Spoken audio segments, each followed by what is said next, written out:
오늘 우리에게 주시는 하나님의 말씀은 누가복음 23장 1절로 25절까지의 말씀입니다.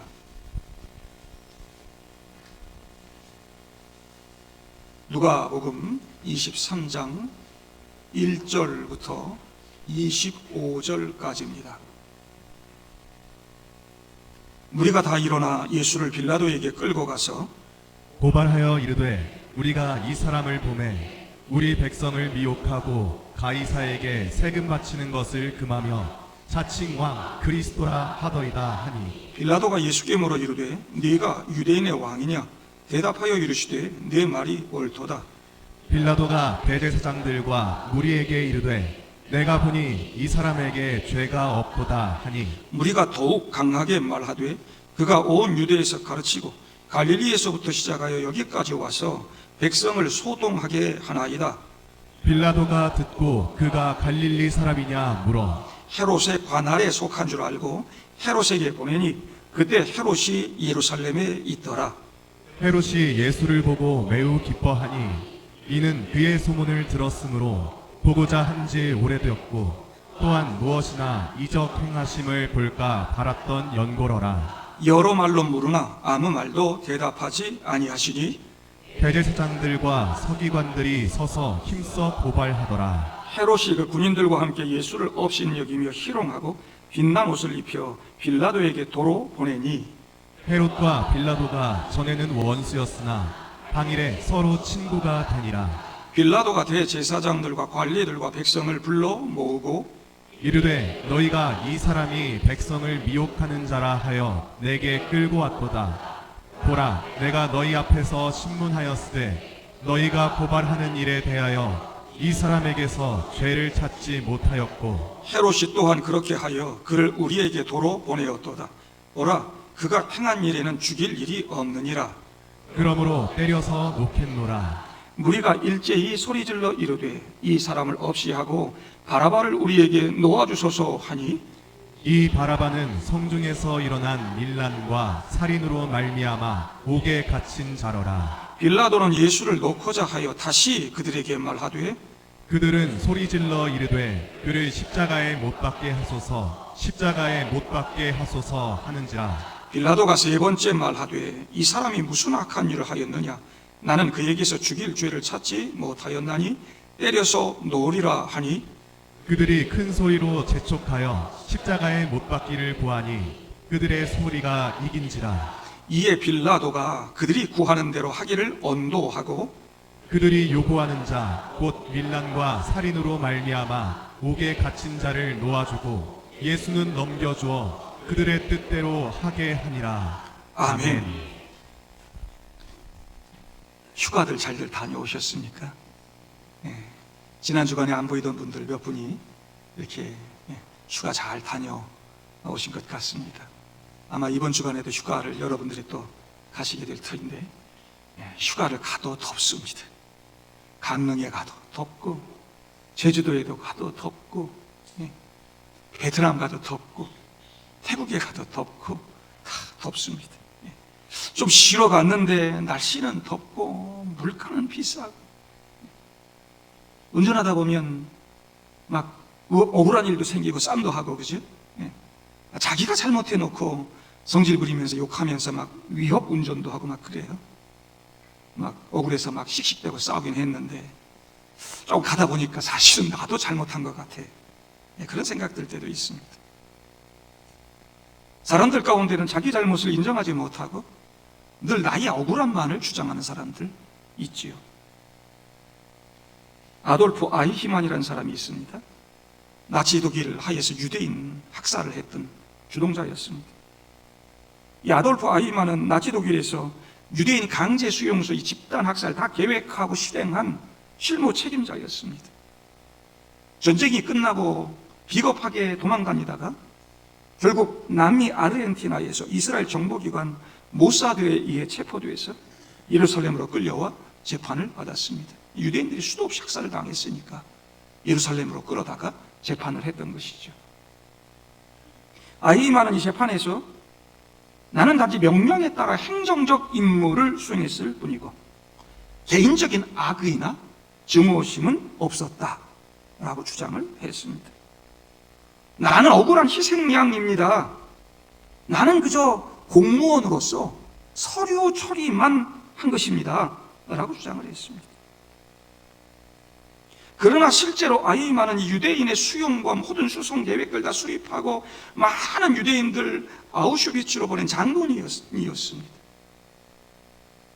나는 히틀러의 지시를 받았을 뿐이고 직접적인 살인 행위도 하지 않았다고 억울해할지 모르지만, 그는 히틀러 나치 정권 아래서 비인간적인 학살 행위를 주도하고 자행한 인물이었습니다. 엄청난 양의 조사가 이루어졌어요. 수사가 이루어지고 수많은 증거와 증인들이 있었음에도 아이만은 자기 자신의 행위에 대해서 끝까지 책임을 인정하지 않았고, 나는 억울합니다 그렇게 주장하다가 교수형을 당하고 사형을 당하고 죽었습니다. 끝까지 무책임했던 그런 비겁한 사람이죠. 요즘 우리나라에도 이런 사람들이 많이 보입니다. 내가 직접 그 일을 저질러 놓고도 나는 억울해. 나는. 오늘 우리가 읽은 본문에도 그렇게 억울한 사람이 등장합니다. 나는 최선을 다했어. 내 책임이 아니야. 그 상황에서는 그렇게 할 수밖에 없었어. 나도 살려보려고 얼마나 애를 썼는데. 그런데 기독교인들이 교회 모일 때마다 본디오 빌라도에게 고난을 받으사 십자가에 못 박혀 죽으셨다고 암송하면서 모든 책임을 나에게만 돌리고 나를 죽일 놈으로 만들고 있어. 나는 정말 억울해. 오늘 우리도 이 사도신경으로 신앙 고백을 했는데요, 본디오 빌라도에게 고난을 받으사 십자가에 못 박혀 죽었다고. 제가 평생 동안 몇 번이나 그 말을 했을까요? 어릴 때부터 교회를 다니면서 평생 저는 예배를 수도 없이 많이 드렸으니까, 교회에서 살았으니까, 예배 드릴 때마다 사도신경 했으니까 이 말을 몇 번이나 했을까 한번 계산해 보려다가 포기했어요. 거기다가 지금 여기 있는 분들까지 다 합치면 몇 번이나 될까요? 오늘 이 주일에 대한민국 땅에서 수많은 기독교인들이 모여 앉아가지고 예배 드리면서 사도신경 암송하고 신앙 고백하면서 얼마나 많은 사람들이 이걸 말할까요? 지난 기독교 역사 가운데 얼마나 많은 사람들이 본디오 빌라도 이 말을 반복했을까요? 억울하겠다. 감람산에서 유대 권력자들이 보낸 군사들에게 잡히셨던 예수님은 제사장들과 사내들인 공회에서 신문당하시고 총독 빌라도에게로 끌려갑니다. 당장 죽여버리고 싶었지만 사형을 시킬 수 있는 권한이 없었던 유대 권력자들은 백성들 선동해가지고 총독 빌라도에게 끌고 가서 예수님 고발하는 것입니다. 어떻게든 이 빌라도의 마음을 움직여서 예수의 사형 언도를 받아내겠다고는 심산으로 거짓말로 다 입맞추고 작전 짜가지고 예수를 끌고 갔습니다. 그동안 그렇게 신성모독을 한다고 죽이려고 들더니 2절 보면 3가지의 죄목을 들고 나오는데 고발 내용이 참 어이없습니다. 첫 번째가 우리 백성을 미혹하고 그랬어요. 신성모독이니 참남이니 뭐 이런 유대 종교 이야기를 하면 빌라도가 너희들 종교 이야기는 너희들끼리 가서 니들 법정에서나 해, 그럴 것입니다. 빌라도는 유대교, 여호와, 성전, 제사 이런 거 혐오했습니다. 그래서 성전 입구에 로마 황제 흉상이 새겨진 큰 방패를 걸어놓고 성전 모독하고 황제 숭배를 강요하기까지 했어요. 그래서 막 유대인들이 대표단을 황제에게 보내가지고 항의하고 막 이래가지고 황제에게 주의를 받고 며칠 만에 내린 일도 있었다고. 그러니 유대교, 하나님, 신성모독 이런 얘기를 싹 뺀 거예요. 그러면서 백성을 미혹한다고 교묘하게 고소했습니다. 백성들 선동하고 혁명을 일으킬 자다, 그래서 총독 당신에게 문제를 일으킬 수 있는 사람이라고 하는 이미지를 심으려고 하는 의도였던 거죠. 성도 여러분, 예수님의 백성들을 미혹했습니까?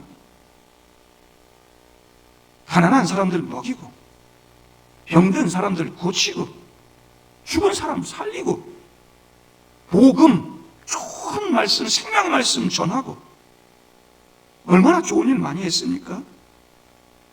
백성을 미혹한다는 말은 거짓말이죠. 정작 지금 백성들을 거짓으로 미혹하고 선동하고 소요를 일으키는 자들은 유대 종교 권력자들 아닙니까?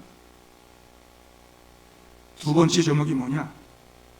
가이사에게 세금 바치는 일을 금하며. 이게 사실이라면 로마의 입장에서는 반역죄인 것이고 사형감입니다. 그런데 예수님이 가이사 황제에게 세금 바치라고 했나요? 우리는 이제 주일 지나가니까 아주 오래전에 이 설교를 들었지만 날짜로 실제로 치면 며칠 전에, 바로 며칠 전이에요. 가이사의 것은 가이사에게, 하나님의 것은 하나님께 바치라 말씀했잖아요. 가이사에게 세금 내지 말라고 선동한 적이 없습니다. 두 번째도 거짓말입니다. 세 번째, 자칭 왕 그리스도라 하더이다. 이 빌라도가 가장 민감하게 여길 만한 죄법입니다. 그동안 자칭 메시아라고 하는 사람들이 많이 일어났어요. 그래서 밀란 일으키고 막 로마에 저항도 하고 독립운동하고 막 이런 일들이 있었으니까 지금 그런 일이 일어난다면 총독 빌라도에게는 큰 타격이 되는 거죠. 본국으로 소환될 수도 있고 총독 지위를 잃어버릴 수도 있습니다. 예수님이 예루살렘에 입성할 때 사람들이 예수님을 메시아로 추앙하고 찬양하고 그러니까 유대 권력자들은 좀 두려웠을지 모르지만 예수님은 손바닥에 왕자 쓰고 내가 왕이다 뭐 이러지 않았습니다. 물론 이들의 주장이 일면 맞는 말이긴 하지요. 예수님은 분명 온 세상의 왕으로서 하나님이 약속하신 그리스도 메시아로 이 땅에 오신 분입니다. 그러나 지금 유대인들이 고발하는 것과 같은 자칭 왕은 아닙니다.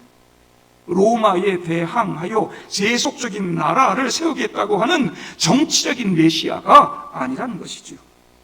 그러니 이 세 가지가 다 거짓이었습니다. 그런데 1절에 무리가 다 일어난다는 단어는 선동하고 막 소요를 일으켰다는 말과도 같은 것입니다. 무리가 다 일어나. 5절에 무리가 더욱 강하게, 그들이 다 일어나서 더욱 강하게 말하고 주장했던 모든 것들 거짓말이었고 모함이었습니다. 앞장선 무리나 배후의 종교 권력자들 모두 사탄의 하수인들이요 거짓과 어두움의 세력들 뿐이었습니다. 로마 총독 빌라도는 유대인들의 고발이 터무니없다는 것을 잘 알고 있었습니다. 여러분, 로마 군대에 이 정보 조직이 다 있어가지고요, 튀는 사람, 예수님 정도 소문나는 사람은 다 빠삭하게 파악해 놓았습니다. 이 예수님과 유대 권력자들과의 관계도 훤히 다 들여다보고 있습니다. 그러니 거짓말이고 모함이라는 거 빌라도가 이미 다 알고 있죠. 때문에 그들의 말을 무시할 수 있었지만 그들이 예수님을 로마에 대한 반역죄로 고발하고 있기 때문에 그냥 넘길 수만 없었어요. 법을 어기고 반역자 편에 섰다고 유대 권력자들이 로마 황제한테 가서 고자질하면 문제가 될 것 같으니까 그들의 눈치를 안 볼 수가 없었습니다. 그래서 이 빌라도가 예수님에게 신문을 시작합니다. 3절에 빌라도가 예수께 물어 이르되 네가 유대인의 왕이냐? 자기가 생각하기에 말도 안 되는 그런 거니까 아주 하찮게 질문을 했어요. 근데 예수님 대답이 심각합니다. 네 말이 옳도다. 여러분, 정말 예수님이 이렇게 대답한 것이면 문제가 좀 커지죠. 이러면 죄가 없다고 판결 내리기가 어려워지는 것입니다. 여러분, 여기 네 말이 옳도다라고 하는 우리 성경의 번역에 조금 문제가 있습니다. 원문 그대로 풀었으면 당신이 말한 것입니까? 이런 말입니다. 좀 이해가 안 될 수 있죠. 너희들이 내가 그라고 말하는 것이냐? 이렇게 해석도 합니다. 좀 다르게 바꾸면 당신이 그렇게 이야기했다, 이렇게 번역할 수도 있습니다. 이 대답은 긍정도 부정도 아닙니다. 물론 예수님은 왕으로 이 땅에 오셨습니다. 그러나 예수님의 나라는 세상 나라가 아닙니다. 예수님은 하나님 나라 이루기 위해서 오셨습니다. 하나님 나라 새 백성을 만들고 모으기 위해서 이 땅에 오신 것입니다. 지금 이 빌라도가 예수님의 뜻을 다 이해할 수는 없었겠지만 분명한 것은 예수님은 지금 로마에 대항하여 반역을 일으키려는 것이 아니라는 것, 이 예수가 로마에 어떤 위협도 되지 않는다는 것이었습니다. 빌라도는 예수라고 하는 인물이 반역이나 혁명과는 전혀 관계가 없는 분이라는 것을 알았습니다. 그래서 빌라도는 대제사장들과 무리 앞에서 예수님은 무죄라고 판결합니다. 그런데 그들이 받아들이질 않죠. 5절 보니까 막 소리를 지르면서 예수가 온 유대에서 가르치고 갈릴리에서부터 시작해서 여기까지 와서 백성을 소동하게 했다고 강력하게 주장했습니다. 앞에서 자기들이 말했던 종교적인 미혹 정도가 아니라 백성들을 정치적으로 선동했다는 것입니다. 실제로 죽은 나사로가 다시 살아난 이후에 백성들이 막 예수를 많이 추종하긴 했어요. 요한복음 12장에 가서 보면 바리새인들이 보라 온 세상이 그를 따르는도다 그러면서 두려워했어요. 그렇다고 예수님이 로마의 실질적인 위협이 되는 거 아니라는 걸 빌라도는 다 알았습니다. 그래도 온 무리가 강력하게 주장하니까 빌라도의 고민이 심각해져 갑니다. 아무리 생각해봐도 예수님 죄가 없는데 그렇다고 놓아주자니 유대 권력자들이 자기를 배반하고 황제한테 가서 뒤통수를 칠 것이 뻔하고 성난 무리를 잠재울 방법이 없을까? 그때 이 빌라도는 골치 아픈 문제를 해결할 비책을 찾았습니다. 예수님이 갈릴리 출신이야. 빌라도는 예루살렘을 중심한 유대 땅을 관할하는 총독이었습니다. 그러니 갈릴리 출신의 예수님을 갈릴리 분봉왕이었던 헤롯에게로 보내면 되겠구나, 그렇게 생각한 거죠. 마침 헤롯도 유월절을 맞아서 예루살렘에 머무는 중이었습니다. 헤롯하고는 그동안 관할 싸움, 영역 싸움도 하고 불편한 관계였어요. 오늘 본문에 보니까 원수라 그랬잖아요. 그러니 아이고 잘됐다, 이 골치 아픈 문제 헤롯 이놈에게로 떠넘기자. 관할 떠넘기게 합니다. 경찰서끼리 관할 떠넘기게 하고, 검찰끼리 관할 떠넘기게 하고, 법원끼리 관할 떠넘기게 하고 막 이러잖아요. 책임 모면하려고, 진실에는 눈 감아버리고, 당장 그 급한 자기 체면 모면하려고 지금 빌라도가 관할을 떠넘기고 있어요. 얼마나 무책임한 짓입니까? 그래서 예수님 헤롯이 머물던 관저로 끌려갑니다. 8절 보니까 근데 헤롯이 예수님 보고 매우 기뻐했다. 헤롯이 예수님에 대한 소문 많이 들었어요. 세례 요한 죽이고 양심의 가책에 막 시달려고 막 그러고 있었는데, 막 밤에도 막 그냥 가위 늘리고 헤롯이 막 살아나온 것 같고 막 이렇게 가위 늘리고 있었는데, 예수가 나타나서 막 기적을 행하고 그러니까 사람들이 막 죽인 다시 살아났다 막 이런 소문까지 들리고 그러니까 두렵기도 했을 거예요. 그러니까 예수님 막 보고도 싶고 막 예수님 능력이 있다고 그러니까 어떤 좀 기적을 좀 볼 수 있을까? 그 기적 잘 활용해가지고 내 통치하는 데 좀 유익한 일이 좀 있으면 좋겠다. 그러면서 예수님이 자기한테 오니까 호기심을 가지고 기뻐했다. 어떤 책에 보니까 자기 관저에 병자들 다 데려다 놓고 너 만일에 이 사람들 고치면 너를 살려주겠다라고 하는 약속도 했다고 기록해 놨더라. 성경에서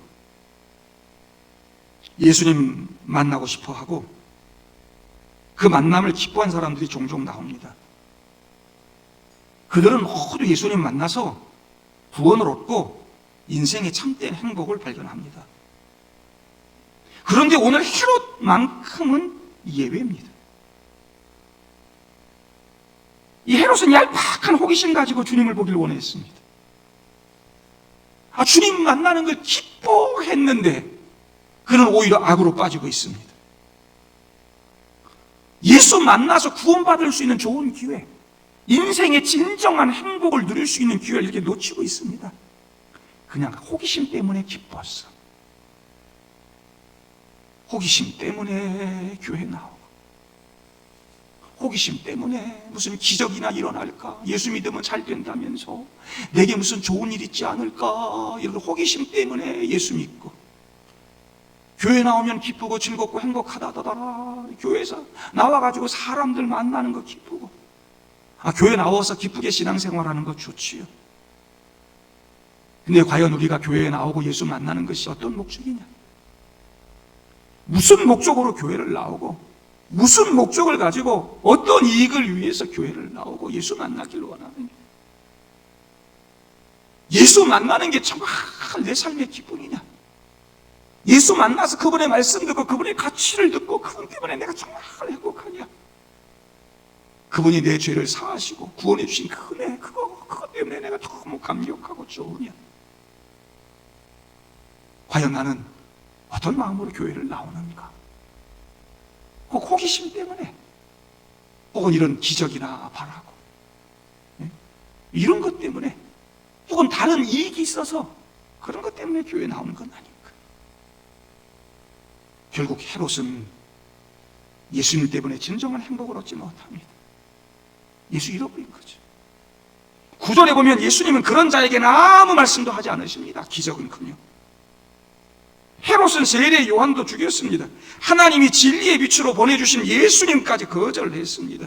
이렇게 소망 없이 죄 가운데 강팍해진 헤롯에게 예수님은 아무 말씀도 하지 않으심으로 그의 오만함을 질책하고 계시는 거죠.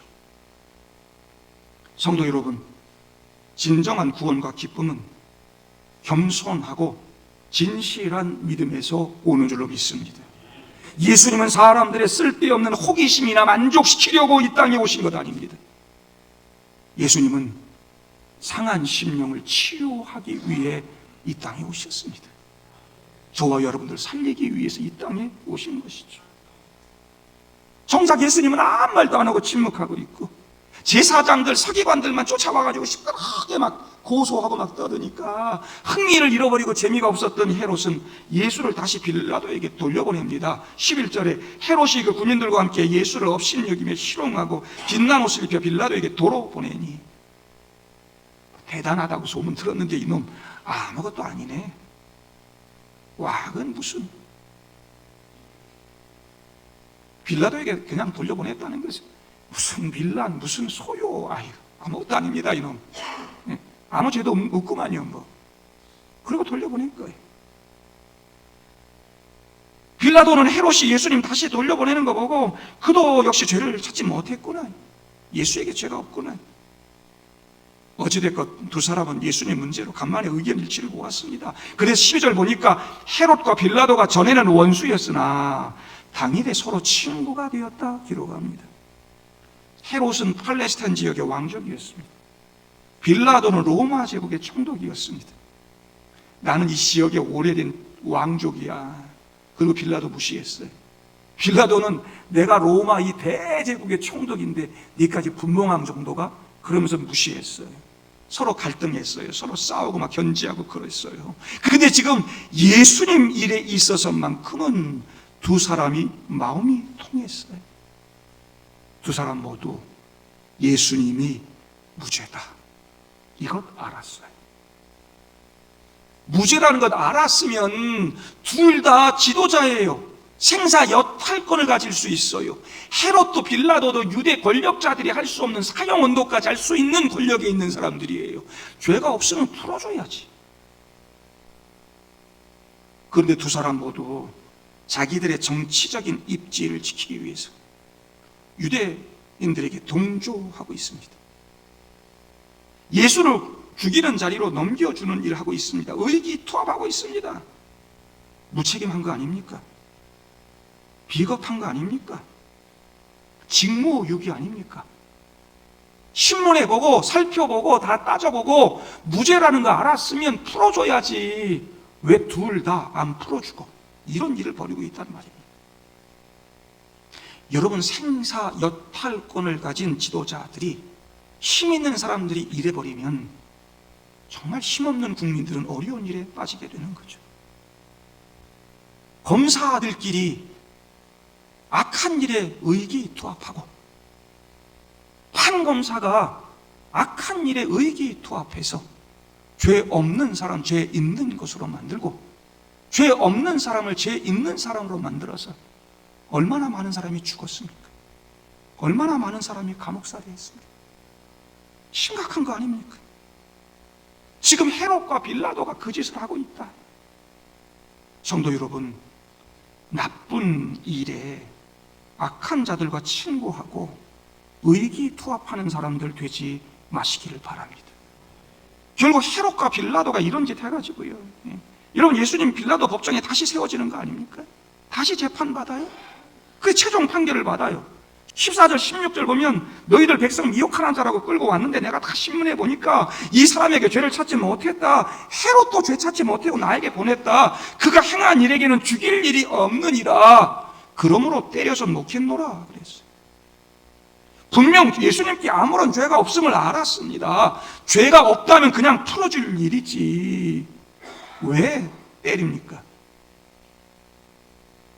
적당히 형량 낮춰주고 타협하는 거 아닙니까? 거기다가 당시 채찍에 맞으면 사람들이 죽어나가요. 유대인들의 불만을 진정시키겠다고 타협하는 것입니다. 이 정도 하면 유대 권력자들이 아주 나를 좋아해주고 그들 마음이 다 풀리겠지. 빌라도가 유대인들의 비위를 맞추려고 하는 이유가 있습니다. 로마 황제가 총독에게 바라는 건 이것뿐입니다. 맡은 지역에 별다른 소요가 일어나지 않고 세금이 제대로 징수되는 것. 만약에 어떤 지역에 막 소란이 벌어지고 밀란이 일어나서 시끄럽게 되고 세금 잘 안 거치고 그러면 그 지역의 총독은 바로 경절되는 것입니다. 그동안 빌라도는 로마 황제 인정받고 승진하기 위해서 죄 없는 사람 막 잔인하게 죽이기도 하고 로마 황제와 유대 권력자들 사이에서 눈치 보면서 우유부단하게 권력을 지켜온 사람입니다. 이걸 아니까 지금 거짓말로 예수 끌고 와서 빌라도를 지금 막 흔들어대고 있는 거죠. 빌라도는 예수님의 재판이 조용히 마무리되길 바랬어요. 괜히 시끄러지면 자기만 골치 아프니까. 그래서 예수님에게 태형을 내려가지고 유대인들의 마음을 그냥 풀어주고 끝내려고 했어요. 유대인들이 그걸로 만족하지 않습니다. 18절 보니까 무리가 일제히 소리질러 이르되 이 사람을 없이 하고 바라바를 우리에게 놓아주소서 그럽니다. 당시 유대인의 명절이 되면 총독은 백성이 요구하는 죄수 한 사람을 놓아주는 자비를 베푸는 전례가 있었어요. 이것이 여러분 17절에 없음 이렇게 되어 있죠. 그 없음에 들어가 있는 내용이에요. 그래서 사람들이 그 전례대로 바라바 풀어주고 대신 예수를 십자가에 못 박아 사형에 처해달라고 요구하고 있는 것입니다. 예수님을 놓아주고자 했던 빌라도의 시도가 실패로 돌아가고 있습니다. 근데 20절, 21절 보면 빌라도는 그래도 예수님 도와주려고 백성들에게 다시 또 말합니다. 그러니까 백성들이 소리를 지르면서 십자가에 못 박으소서, 십자가에 못 박으소서 외칩니다. 23절 보니까 빌라도가 세 번째로 또 무죄를 판결하려고 그랬어요. 그러니까 백성들이 예수님 십자가에 못 박으라고 더 난리를 치고 소리를 지릅니다. 결국 그 소리가 빌라도를 이깁니다. 그들의 뜻대로 십자가에 못 박아 죽이라고 언도하고 그들에게 내어줍니다. 의인은 죽고 죄인이 살아나게 되는 거죠. 바라바란 이름이 여러분 아버지 아들이란 뜻이에요. 아버지 아들 바라바. 사람의 아들. 예수님은 하나님의 아들 아닙니까? 하나님의 아들 예수님이 죽고 사람의 아들 바라바가 사는 거죠. 예수님이 대신 형벌의 자리로 가는 것이죠. 이것이 시사하는 바가 매우 클 것입니다. 여기까지가 빌라도 이야기입니다. 빌라도 할 만큼 했습니까? 안 했습니까? 빌라도 할 만큼 했습니다.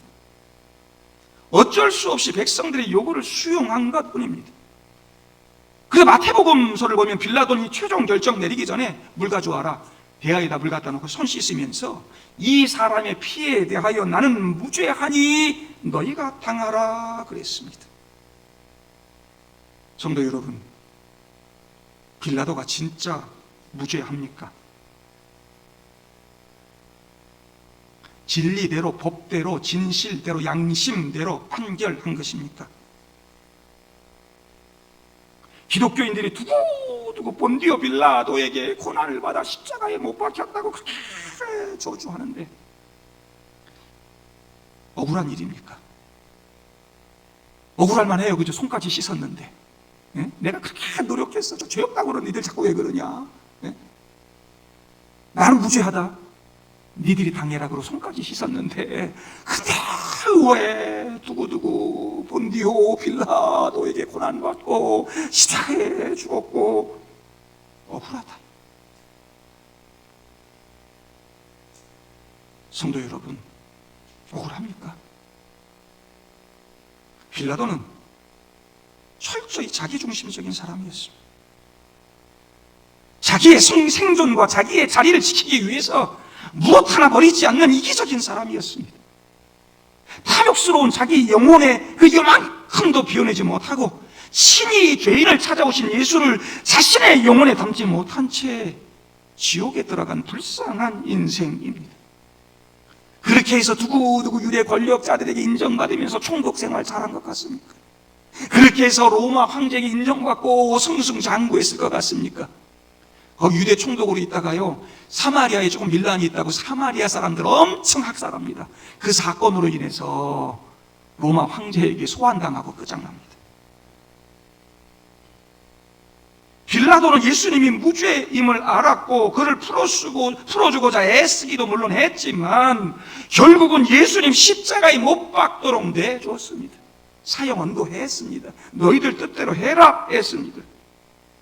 예수는 로마 총독의 감독 아래 로마 총독 빌라도의 사형 언도에 따라 죽임을 당했습니다.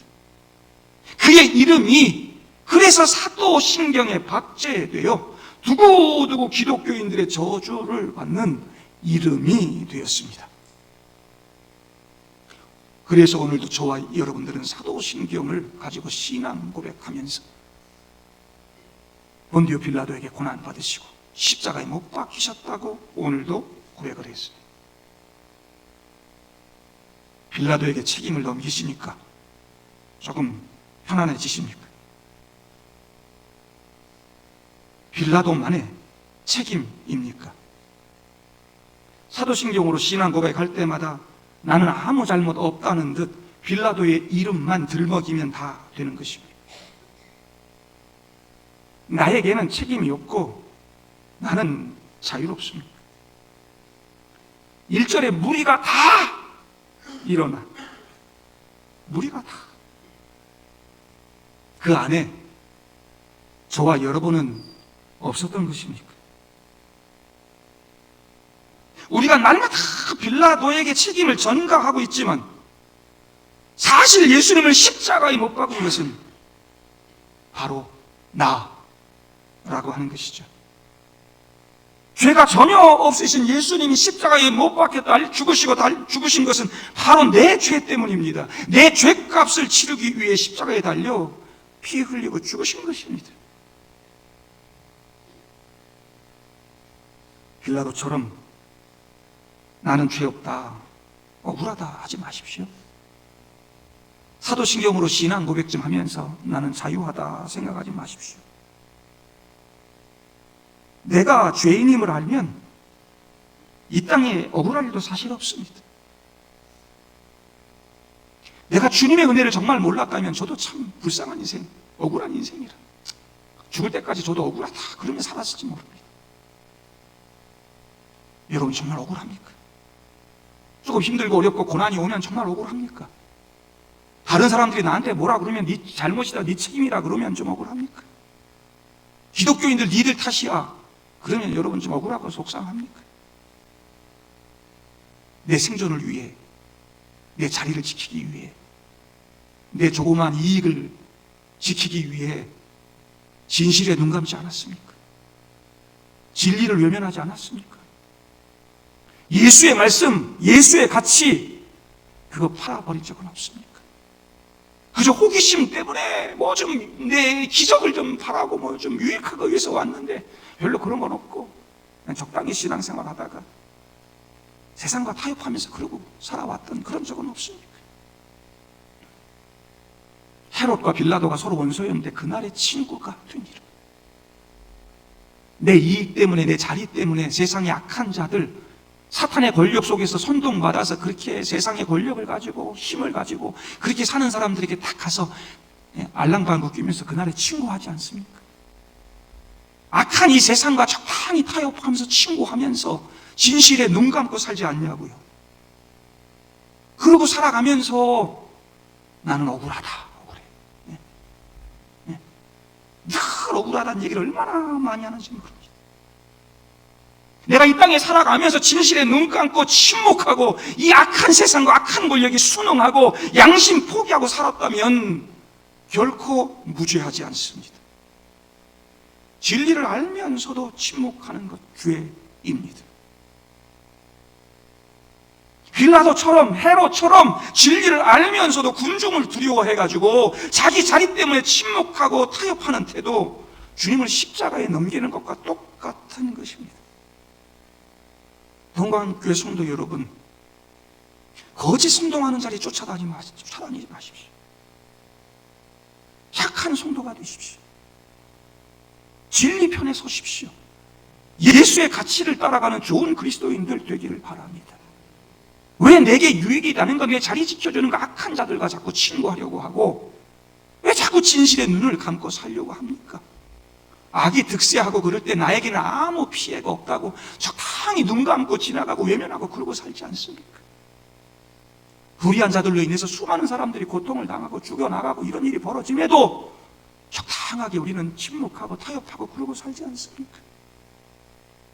지금 예수가 그렇게 억울하게 죽는 자리에 빠지고 있는데 살려줄 힘까지 있어. 우리는 뭐 힘도 별로 없지만 헤롯과 빌라도는 그를 끝내 살려주지 않았습니다. 저는 저와 여러분들이 헤롯과 빌라도 같은 삶을 살지 않기를 바랍니다. 예수님이 어떤 삶을 사셨는가, 진리의 삶을 사셨던 그 예수님 배우고 그 예수님 따라가고 진실하게 사는 그리스도인들 될 수 있기를 바랍니다. 조그마한 내 유익 때문에 그냥 뭐 내 만족을 채워주는 것 때문에 적당하게 타협하고 넘어가고 악한 세상과 친구하고 이러면서 이 땅에 하나님의 공의, 하나님의 정의를 굽게 만들고 예수님의 가치를 무너뜨리는 그런 일이 없도록, 그러면서도 세상에 나아가서는 교회를 욕하는, 기독교를 욕하는 사람들에게 억울하다 그러지 말고 더 진실하게, 더 바르게, 정직하게 예수님 말씀대로 살아서 세상 사람들의 인정이 아니라 우리 하나님의 인정을 받고 하나님 나라 모든 풍요와 행복 누리고 진정한 기쁨을 누리며 사는 저와 여러분들 다 될 수 있기를 주님의 이름으로 축복합니다. 함께 기도하겠습니다.